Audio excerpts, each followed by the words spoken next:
क्या बोलते हैं? कैपेसिटर। क्या बोलते हैं? कैपेसिटर। इसके दो फंक्शन होते हैं, एक फंक्शन दो कैपेसिटर पे है, एक फंक्शन किस पर बताओ? तीन कैपेसिटर पे। तो आज हम इसे पूरा करेंगे, ध्यान समझिएगा। यहाँ डालेंगे फिजिक्स पार्ट 4 पार्ट 5। अब चैप्टर क्या नाम है बताओ? धारिता।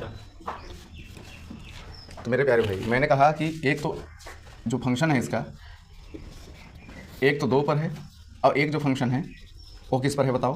3 पर है। ऐसे हम न्यूमेरिकल भी करेंगे, इसको समझेंगे भी, ठीक? तो पूरा अच्छे रूल के साथ। तो सबसे पहले हम किस पर डिस्कस करेंगे बताओ? फंक्शन नंबर 2 पर। अब फंक्शन नंबर 2 क्या है, यहाँ ध्यान समझिएगा। देखिए, कैपेसिटर ये कहता है कि जैसे आपके पास अगर बिंदु दिया हुआ है, 2 बिंदु के लिए 1/c = 1/c1 प्लस क्या होता है? 1/c2। बड़ा प्रेम से समझेंगे, बड़ा बढ़िया क्वेश्चन है, प्यार समझेंगे इसको। अब आपको पता है कि जब मैंने ये सब सारे क्वेश्चन बता रहा था तो उसमें आपने एक तरीका यूज़ किया था, क्रॉस मल्टीप्लाई। क्या यूज़ किया था? Cross multiply. और क्रॉस मल्टीप्लाई यहाँ के लिए रामबाण है। जैसे 1/c देखेंगे, c2 बन जाए कितना होता है? c2। और c1 बन जाए c1। और c1 क्या है बताओ? c2 है। c1 क्या है बताओ? c2 है। बात समझ आ गया ना? और अगर हम डिस्कस करेंगे c की वैल्यू निकालेंगे तो c = हो जाएगा, ये चला जाएगा ऊपर c1 c2 और c2 + c1 कहाँ चलाएगा? नीचे चलाएगा। अब मेरे प्यारे भाई, जब आप फार्मूला पे यूज करेंगे तो यहाँ पर c = c1 c2 बटे कितना? c2 + c1 रखेंगे। बात समझ आ गया कि नहीं? अब आपके दिमाग में बहुत सारी चीज़ें अभी भी नाच रही होगी कि आपने यहाँ पलट क्यों दिया। सही से बताइए, जब 1/c था, जब c ऊपर जाएगा तो ये भी तो ऊपर जाएगा। और ना अगर समझ में आया तो थोड़ा सा मिटा देते हैं और अच्छे समझ आइए कि फिर यहाँ से क्रॉस मल्टीप्लाई लगाइए। क्या लगाएंगे? Cross multiply. c1 c2 बन जाए क्या होता है बताओ? c1 c2। c है क्या लिखेंगे? c डॉट, ये कितना है बताओ? c2 प्लस कितना लिखेंगे? c1। सोच के बताइएगा, c2 प्लस क्या लिखेंगे बताओ? c1 लिखेंगे। अब a जो c होता है, जब इस c को जब आप यहाँ निकालेंगे तो ये सेम टू सेम, यानी ऊपर लिखेंगे, इसे कहाँ लिखेंगे बताओ? नीचे। बतिया रही होता ना, चाहे ऐसे कान पकड़िए चाहे वैसे। अगर c अगर ऊपर जाएगा तो भी ऊपर जाएगा। देखिए c1 c2 बटे c2 + c1। अब यहाँ क्या लेंगे बताओ? Numerical number first. क्या लिखेंगे बताओ? न्यूमेरिकल नंबर फर्स्ट लिखेंगे। मेरे प्यारे भाई, आपको दिया रहेगा c1 = 40 और c2 = क्या देगा? 60। आपसे c की वैल्यू पूछेगा। किसकी वैल्यू पूछेगा बताओ? c की वैल्यू। अगर फार्मूला पता है तो ठीक है, और नहीं पता है तो फिर आइए फिर चलते हैं महोदय जी फार्मूले के ऊपर। तो यहाँ पे आप देखेंगे कितने बिंदु हैं बताओ? कितने हैं बताओ? 2 है। और जब 2 पॉइंट यहाँ दिए, फार्मूला कौन सा अप्लाई होगा? यही नहीं अप्लाई होगा, बोलो। तो क्या लिखेंगे? 1/c = 1/c1 + 1 क्या है बताओ? c2। और एक बात जाने, जब चाहे जहन्नुम कोचिंग में जाइए, अगर आप इसी कैंपस में अगर पढ़ रहे हैं तो आपको मेथड की कमी नहीं है, मेथड की कमी नहीं है। आप जब भी यहाँ पे अगर देखेंगे तो आपको एक से ब्रेंड फार्मूला मिलेगा, वो आप ट्रेंड रहेंगे, नहीं भटकने की आवश्यकता है। आप बताइए 1/, कितना है बताओ? c है। 1/c1, c1 की वैल्यू कितना दिया है बताओ? 40। और यहाँ पर c2 की वैल्यू कितना दिया है बताओ? 60। आप बताओ, अभी आपने पढ़ा था प्यार से कि क्या करते हैं? तिर्यक गुणा कर देते हैं। क्या कर देते हैं? Cross multiply. तो 60 बन जाए कितना हो जाएगा बताओ? 60 बन जाए 60। यहाँ पर 40 बन जाए क्या हो जाएगा बताओ? 40/40 60 कितना हो जाएगा बताओ? 2400। 40 में जब 60 गुणा करेंगे तो 2400 आता है। कितना आता है? 2400। अब मेरे प्यारे भाई, तो 1/c = 60 और 40 कितना होता है बताओ? 100। और नीचे कितना दिया है? 2400।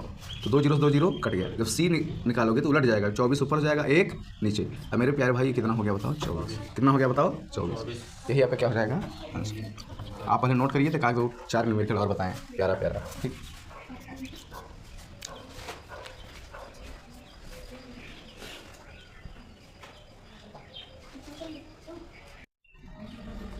तो मेरे प्यारे भाई, जब 2 चीज़ दिया रहेगा तब इस तरीके से निकालेंगे, ठीक है? हाँ, बता रहा हूँ। अभी का 2-4 न्यूमेरिकल लगाओगे इस पर, तब जाके समझ में आएगा, ठीक है? अब कहीं पर अगर आप देखेंगे तो यहाँ पे आपको दिया रहेगा c1 = 34 और c2 = 6। और तुमसे c की वैल्यू पूछ लेगा। किसकी वैल्यू? c की वैल्यू। अब मेरे प्यारे भाई, आप सही से बताइएगा, फार्मूला पढ़े थे जब 2 पॉइंट दिया हुआ हो तो वहाँ पर 1/c = 1/c1 प्लस क्या रखते हैं? 1/c2। अब आपको यहाँ पर पूरी तरीके से विदित है, जानकारी है कि आपको c2 बन जाए क्या करेंगे बताओ? c2। और c1 बन जाए क्या करेंगे? c1। और c1 c2 यहाँ पर दिया हुआ है। मेरे प्यारे भाई, जब 1/c जब ये था, जब आप c को निकालते थे, यहाँ क्या निकालते थे? c को, तो ये बंदा जो था आपस में क्या होता था? पलट जाता था। c1 ऊपर, c2 नीचे। और c2 प्लस क्या हो जाता था बताओ? c1 हो जाता था। क्या हो जाता था?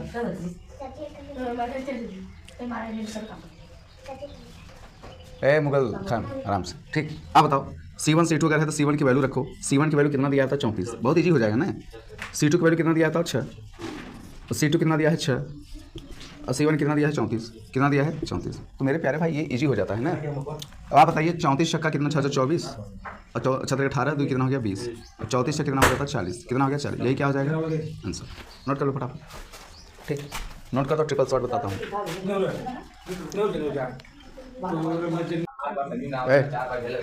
विवेक,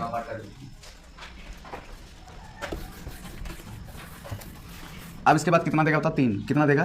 3। देखो c1 = 8 C2 equals to 10, C3 equals to कितना 20, तुमसे C की वैल्यू पूछेगा, क्या पूछेगा, C की वैल्यू। तो यहाँ करना कुछ नहीं है, जब 3 अगर पूछेगा 3 बार कैपेसिटर भागेगा, 1/C इक्वल्स टू C1 बोलो C2 और क्या होता है C3।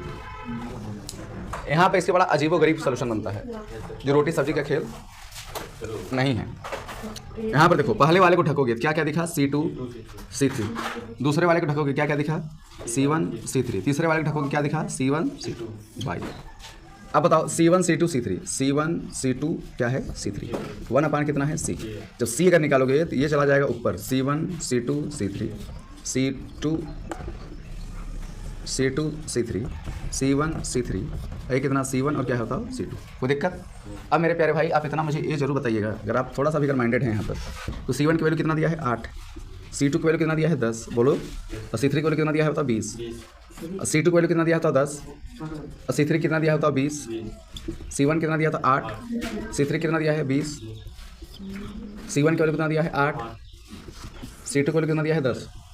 अब आप देख पा रहे होंगे कि यहाँ पर सिंपल सा 8 दाम 80, 80 भी सही हम 1600, 80 भी सही हम 1600, 20 दाम में 200, 20 अट्ठे 160, 8 दाम कितना हो गया 80। अब पता है कि कितना हो जाएगा, तो 1600, 200, 160, 360, 80, 440। अब मेरे प्यारे भाई 1600 तो ऊपर दिया ही है, किसके नज़दीक है 400, 4 से काटोगे 4 आएगा, क्या आएगा 4, ये आंसर हो जाएगा। नोट कर लो खराब।